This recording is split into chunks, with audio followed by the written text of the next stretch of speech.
It's time for the Las Vegas Sportsline.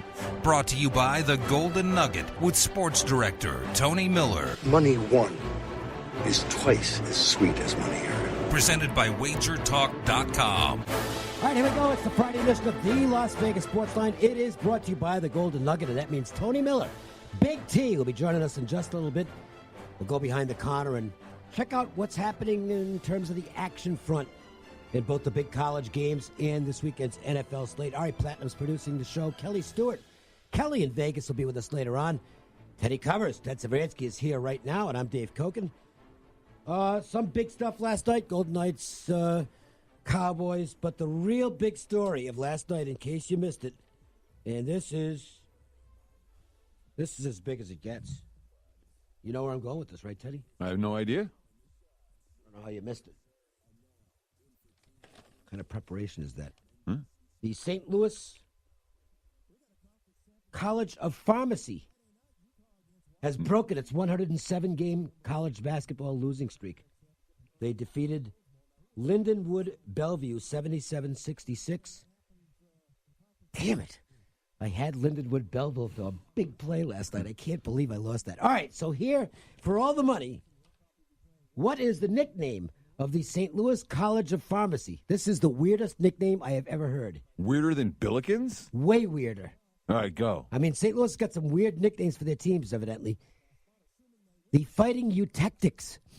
Eutechnics? Eutectics. Eutectics. I didn't even look it up. It must have something to do with pharmaceutical drugs. Now I understand why I missed the biggest sports story of last night, apparently. No, I mean, that's just awesome. I mean, it's a what level? I would think, considering that they're involved in drugs, it must be a very high level. I mean, this isn't even like D3, is it? No, I think this is D8. Yeah. Okay. Anyway, what? I have the definition right here. Ah. If you're interested, relating to or denoting a mixture of substances that melts and solidifies at a single temperature that is lower than the melting points, blah, blah, blah. There's a bunch of other stuff. So there you go. I did not know that. No. Fun fact. Good Spell it information. again? It's EUTECTICS. Right. I don't know if they're actually the Fighting Eutectics or not. I just know that the Eutectics, I threw in the fighting part. So go ahead and start with the jokes. Put them on Twitter so everybody can see them. You can follow me at Dave Cokin and give me your good jokes there. The obvious one is, was the team drug tested after the game? Mm-hmm. And there's some other ones as well. All right, so on to the lesser events of last night. Saints lost. Saints lost at Dallas, and in the process, two things happened. One is they got cooled off. And two is they no longer are in control of the number one seed in the NFC, which is far more significant because, you know, you can say what you want about, well, LA doesn't have a big home field advantage because everybody shows up for the other team. The Rams would still love to be home for the playoffs. Sure, and the Saints' home field is worth something in January. That being said, it's only week 13. You know what I mean? This stuff, it still plays out. Football season's not over. Who do the Rams have? They have to travel to Chicago next week. Oh, yeah. Yeah, no automatics. They got Philly coming to play, you know, and they could lose to Detroit this weekend. The Lions are a goofy team. Sure. They probably played their best game of the year against New England, so, you know, who knows? Yeah, Detroit at home is certainly, at times, a different animal. Yes. So, I mean, I hate that, oh, well, now it's so-and-so. It's like, let the games play out. You don't want to put... But it's still a significant loss. In terms of they got cooled off, and I'll throw this out there. Their one potential liability did get exposed last night, which is Eli Apple on the corner. I don't understand what the fascination is with him. I never have. He's just not that good. And they're going to have to make some kind of a defensive adjustments because that's 2 games in a row now where teams have been going right at him. Atlanta just bit themselves in the foot 3 times in the red zone on Thanksgiving Day. I mean, I was lucky to cover that game with the Saints. Last night, no luck, and then they ate him up. Sure, and Prescott missed. You know, yes. what would have been another TD pass. Wide open guy. He missed it. Sure. But at the same time, you look at the Saints, I mean, they gave up 13 points last night. You know, New Orleans is supposed to win games. Yeah, it was hardly a disaster. I think because their offense got completely slammed you know what I think people are missing is that Cowboys are playing really good football right now, and they're actually down to 20-1 to win the Super Bowl. They've moved into that next tier now behind the super teams. Sure, and this is a Dallas team that everybody wrote off at 3-5, and myself included were like, "Oh my God, Amari Cooper, what a terrible trade!" It's worked. Yeah, it really has. It's flat. It's turned a dead season into a live season for the Cowboys, and that's certainly meaningful. But as for the Saints, I mean, Ralph Michaels did his research, and came up with this great angle about that. That no team since 1990, since it had been able to win and cover 10 games in a row. And the Saints showed last night that no team is going to do it even in 2018. It's really hard to play that well for that period of time. And the fact that they had a stinker and a clunker, is not. It just proves they're human. Yep. They actually, you can make a case. They kind of maybe showed a little indication that they might have hit that peak level with the misleading 14-point win over Atlanta. Sure. And the one thing I've noticed about the Saints, they are definitely a rhythm team. And when you take them out of Sunday, they've been playing Sundays. Now you're moving them Thursday. They haven't looked as good on either Thursday. They haven't been, just the rhythm hasn't been there. By the way, it ended my streak with them as well because I've been playing the Saints. I hadn't played them all 9 weeks, but I'd played them the last several. And I was going to ride that out until I lost, and now I've lost, so that'll be the end of that. And I might get back on them next week. Who knows? Meanwhile, streaks continuing. The Golden Knights go into Vancouver in a tough game where they blew a 2-goal lead but showed the resolve to pull it out anyway. The Golden Knights have now won 5 games in a row. They've moved into third place in their division, and who knows? The sky's the limit now. They're starting to look like a little more like last year's Golden Knights. Sure, I'm very interested in hearing what Tony Miller has to say about the emerging liability on a game-by-game basis with the Vegas Golden Knights, because this is the first time they've been hot. Our bettors popping them night after night. Is the bandwagon starting to grow? It sure grew with the Saints. Yeah, and I'll say.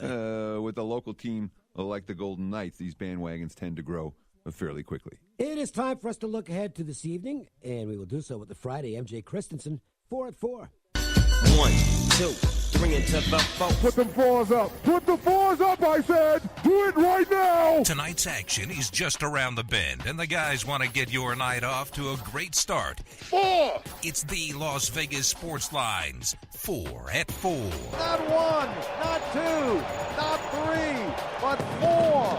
Unbelievable.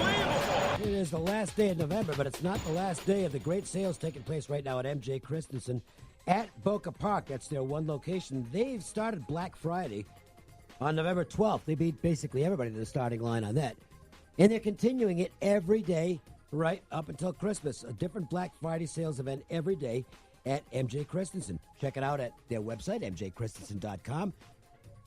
Check them out on Facebook. Like the page there for current updated information on what's going on. Or just do the easiest thing, visit their beautiful showroom at Boca Park. We will begin with the MAC title game tonight. We're going to save Washington and Utah Pac-12 title game for later. We'll begin with the MAC title game. Northern Illinois and Buffalo playing in Detroit indoors. Mm-hmm. I actually think that favors one of the teams here. Some money showing on the dog now in this game. Northern Illinois would be the dog, and it's come down to 3. Not sure what to make of that. My take on the game, this was a conflict for me. My numbers, my projection of the game says Buffalo, but Northern Illinois fits a rushing stat, at least in their conference games, that I do not play against in the postseason. So I kind of just decided to sit this one out. I did mention the indoors because that, to me, favors, at this time of year, favors a more explosive offense. Yep. Which Buffalo clearly has. If this game were outdoors, in typically cold weather in that part of the country, I'd probably be looking at the Huskies plus the points. Well, I mean, the Huskies' defense has carried them all year. They're a really strong defensive team, and I don't see Buffalo marching up and down the field against them. But, who's the best player on the field? Tyree Jackson, Buffalo's quarterback, has been making plays all year long. I think he's playing in the NFL. I'm sure he's going to be in camp. He's going to be drafted. And Northern Illinois doesn't have a playmaker like that. And then the Bulls they got weapons on the outside. It's a balanced offense. And they have the explosive plays in their repertoire, which Northern Illinois does not. And, of course, the last time we saw Buffalo on national TV, we saw them get wiped out in that game at Ohio, the turnover debacle. That's really the only debacle they've had like that all year. I guess the Army game was pretty bad with turnovers, but that's it for Buffalo. They're the better of these two teams. They deserve to be favored, and I'm surprised. But again, Northern Illinois probably fits those type of profiles that get some people excited. Defensive dog. Yeah. This is weird because in most years this would be the Friday night main event in the NBA, but it's the prelim tonight. That's the Rockets and Spurs, and both teams laboring around the 500 level. I think most observers would say it's temporary with the Rockets.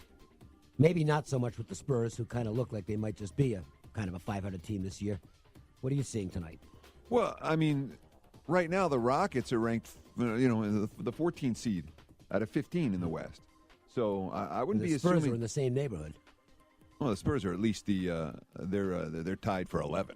Okay. Well. But of course, that being said, the Rockets as a 14 seed right now are only 5.5 games out of the number 1 seed. So things are very, very bunched up in a fairly mediocre conference so far.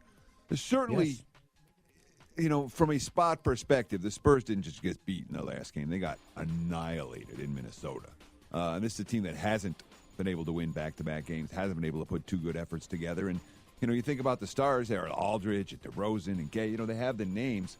The supporting cast isn't there, the ball movement isn't there, and the defensive intensity just isn't there for San Antonio. And, oh, by the way, they did beat Houston when these teams met just a few weeks ago because the Rockets are worse right now in a lot of ways than San Antonio because, Chris Paul's been in and out of the lineup. Still questions about. They're not playing any defense. None whatsoever. And we saw that, I had him the other night. I thought it was the mother of all spots when they went to D.C. to take on the Wizards. And look, we got a record in the game. Yeah. The 4 starting guards combined for 158 points. And the Rockets still lost. And then they responded to that loss by going coming home and losing to Dallas by 20. Yeah, they're not a team that I trust right now. When you're losing your mother of all good spots games, and then you're coming home in the next game and getting wiped out by a lesser squad, there are chemistry issues that just aren't going away. The main event in the NBA tonight, ESPN doing the doubleheader, Nuggets and Blazers. Nuggets, they looked good in their last game against the Lakers. The Blazers have cooled off recently after a very hot start, but national TV Friday night in Portland. Crowd figures to be up for this one. Could be an exciting game. Sure, but I mean, in my mind, current form in the NBA is worth so much. And this is a Denver team. They had a swoon already. Yep. They were a bet against squad for the better part of 2-3 weeks, where the flow wasn't there. But boy, they've been playing really good defense. The Lakers ran into it the other night. The Thunder, who've been really hot, ran into it the game before that in OKC. Denver's last 4 opponents that literally they've just been shut down. And when a team's playing that level of defense and they step it up, even if it's a short stretch, we know what Mike Malone's game plan is. He wants his teams to bring it on that end of the court, and Denver hasn't had it on a consistent basis in recent years. Right now they have it, and that's the type of thing that either I'm betting with it or I'm leaving it alone because the Nuggets are playing above their season-long power rating at this very moment. Most conference play in college basketball is down the road, but the Big Ten gets the jump on everybody tonight. Michigan State at Rutgers, and then a good one, Wisconsin at Iowa. It's been an interesting week for the Hawkeyes. Their longtime football and basketball play-by-play man, he has, I guess, been suspended, and we don't know if he'll be back or not.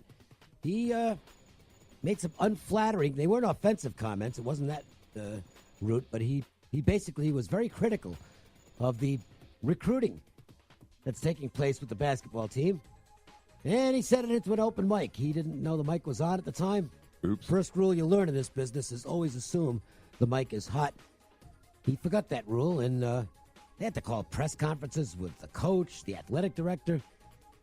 Well, I actually think that's a bit of a distraction. Weird. Wisconsin's going to be a small favorite in this game. Toss-up on paper. Kind of trust the Badgers a little more. Yeah, and I mean, this is their role. I like Wisconsin on the road in Big Ten play.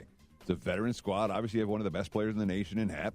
And you're certainly a team with a proven track record of success in this environment. But at the same time, sometimes in the media, we make a bigger deal of things that affect coaches and that affect programs, whereas the players themselves, They might not even know who the guy is.